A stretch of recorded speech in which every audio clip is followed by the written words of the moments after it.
In today's video, I'm going to teach you how to remove subtitles from a video on CapCut. First, open CapCut with your video already imported and placed on the timeline.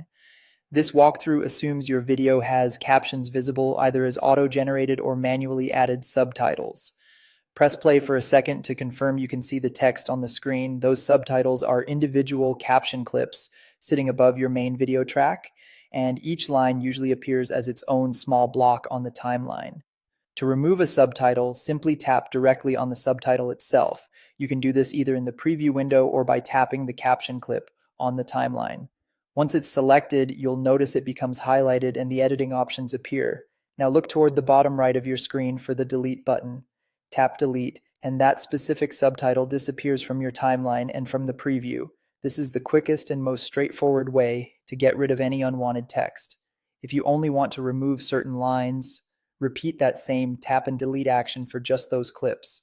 If your goal is to clear all subtitles, continue selecting each caption clip and deleting it until there are none left. Take your time and zoom in on the timeline if needed so you don't accidentally select your main video track. If you delete the wrong thing, don't worry. Use the undo button to bring it back immediately.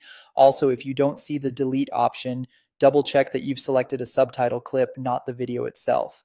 When a subtitle is selected, the text box will be outlined and you'll see text-related options appear on the screen.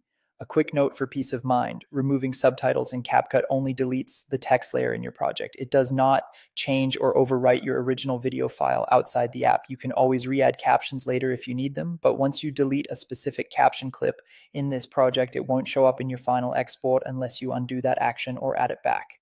Before wrapping up, scrub through your timeline or play the video to make sure everything looks clean and no stray caption clips are left behind.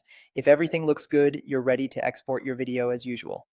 And that's it. If you found this tutorial helpful, don't forget to like this video and subscribe for more CapCut tips and tutorials. Thanks for watching, and I'll see you in the next one.